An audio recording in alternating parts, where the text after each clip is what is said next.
ఉండాలో మీరెల్లరూ సుఖముగా ఉండాలో. ఆపరా అమ్మా శాంతమ్మ గారు, శాంతమ్మ గారు. ఇదేనా వడేవర్లు రావడం? ఉగాది శుభాకాంక్షలు తల్లి. ఉగాది నాడే పుట్టిన మీ మనవడికి స్వీట్స్ కొనుక్కొచ్చాను. వేపు అది కూడా తెచ్చా. లోపల పెట్టు.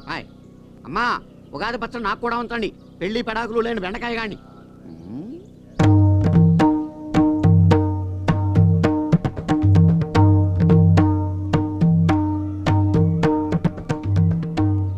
ఈ దుర్యోధనుడు ఇంట్లో లేనట్టున్నాడేంటి? నిశ్శబ్దంగా ఉంది.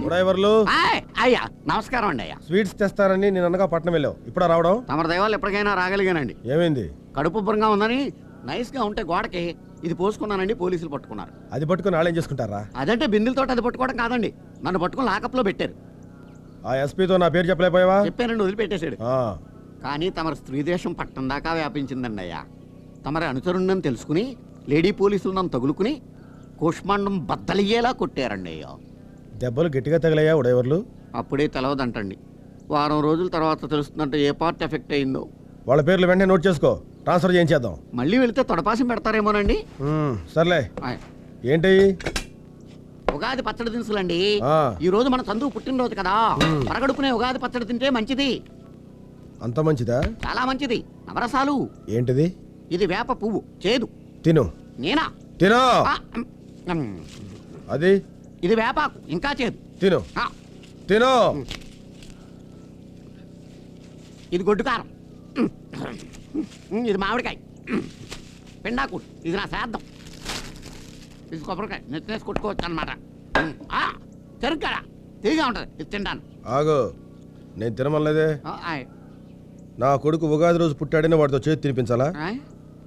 నా కొడుకు జీవితంలో తీపి తప్ప చేదనేదే ఉండకూడదు. ఆ సంచిలో ఏముంది? పంచాంగాలండి. ఈరోజు ఉగాది కదా, పంచాంగ శ్రవణం చేసి మీ జాతకం చెప్దామని తెచ్చాను. నా జాతకం నువ్వేం చెప్పక్కర్లా, అది నా చేతిలో ఉంది. బాబు జాతకం చెప్తాను. చెప్పు. చంద్రశేఖర వరప్రసాద్, పీపీ పీకే కూకే కాకే. గౌరవం 10, అవమానం అనేదే లేదు. ఆదాయం అంటే లాభం 10, నష్టం 20. నాకు 300 ఎకరాల మాగాణి, 100 ఎకరాల కొబ్బరి తోట, 50 రొయ్యల చెరువులు ఉన్నాయి. వాటన్నిటికీ ఏకైక వారసుడు నా కొడుకు. నా కొడుకు నష్టమేంట్రా? వేదవతి వేదవతి జగనామ వారి పంచాంగం అండి అది. ఇదిగో గాలివాటం వారి పంచాంగం. అన్నీ మీకు అనుకూలంగా ఉంటాయి. నష్టం 0, లాభం 20. ఏంటండి ఇది? ఇందాక నీచే చూస్తున్నాను, చిత్త మీద చిత్త విధిస్తారు. 5 ఏళ్ళు కూడా నిండని పసివాడికి ఆదాయం ఎక్కడి నుంచి వస్తుందిరా? ఇంకెప్పుడైనా నా దగ్గర పంచాంగం పెరితావా పంచుడిపోద్ది. తీ ఎక్కడి నుంచే. ఈ రోజు నా జాతకం పూపే చీచాతో ప్రారంభమైందన్నమాట.